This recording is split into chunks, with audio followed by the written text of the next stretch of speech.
Hey Florent, so take two. We're back at PunchCon to look at what Nuts is showing this year. Yeah. And I wanted to do a bit of a focus on Rise of the Blitzkrieg, which is going to be the third entry in the combat ration system.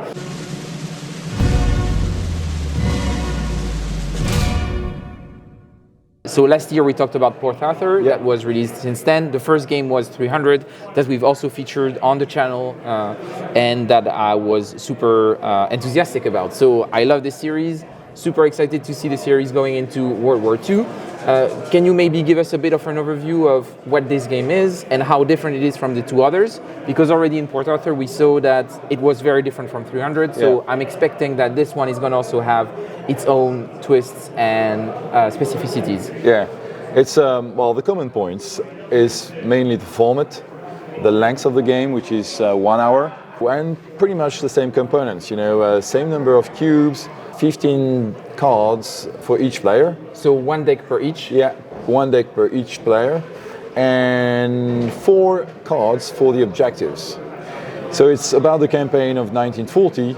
On one side you have the Germans that start with their units hidden in 3 boxes. Yeah. And the French and British start setting up. Then we choose the objectives. You have to choose randomly one that will be shown to both players, and the second one will be randomly chosen by the German player, but only he knows it. Yeah. So there's always an element of tension because, for example, you have to conquer Paris. That I know that one too, but on the other side, the second one will be to conquer the 3 channel ports, and that I don't know that one.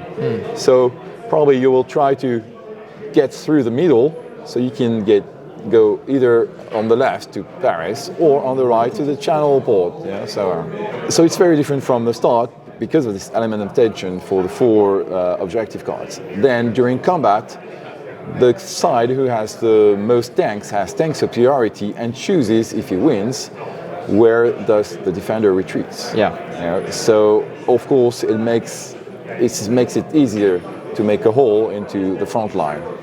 Very big difference with 300 is that you have your own deck of cards, but you also plan it. You have 13 to 15 cards according to the side you have, and you choose them. It's your plan. Okay. But then, well, of course, after 3-4 cards, according to the results of the attacks, you have some cards that are useless. Yeah. So you're like, okay. But is it sequencing like Angola, or you just pick a batch of cards for each round? Each turn you choose 6 cards for the Allies, 8 cards for the German. Yeah. Plus there's a little momentum track. Yeah. If you have momentum, you can expend 1 point to get an extra card. Okay. And then cards could be operation to move, or tactical cards like air support to help you during attacks. Oh, that's interesting. So each card is a different type of order. Yeah. Some make you move, some make you reinforce, and most of them, not all of them, but most of them gives you 2 or 3 choices. So, but of course not always the same. For example, staff work has 3 choices for the Allies, 4 choices for the Germans. And one of them is, for example, I will use staff work during combat because I know you're going to win. You have more tanks than I have. Yeah. But I will choose, nonetheless, where I'm going to retreat. Yeah, that's really interesting. And so, how would you say the level of complexity is this one compared to the 2 others? I would say Port Arthur is the most complex of the 3. I would say this one is in between 300 and Port Arthur. It's definitely closer to 300 than Port Arthur. Rules are really easy to pick up, really.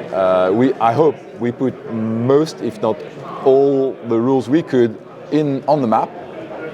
So usually between the cards on one side and the map, you shouldn't look too much at the rules. So this is also designed by Nakaguro. So Yasushi Nakaguro. Yeah, so that's the third one in the series. Are you planning for the future of the combat ration series to actually publish other designers, or are you gonna stay committed to those bonsai games and translating them in English and French? Well, it's an hybrid state.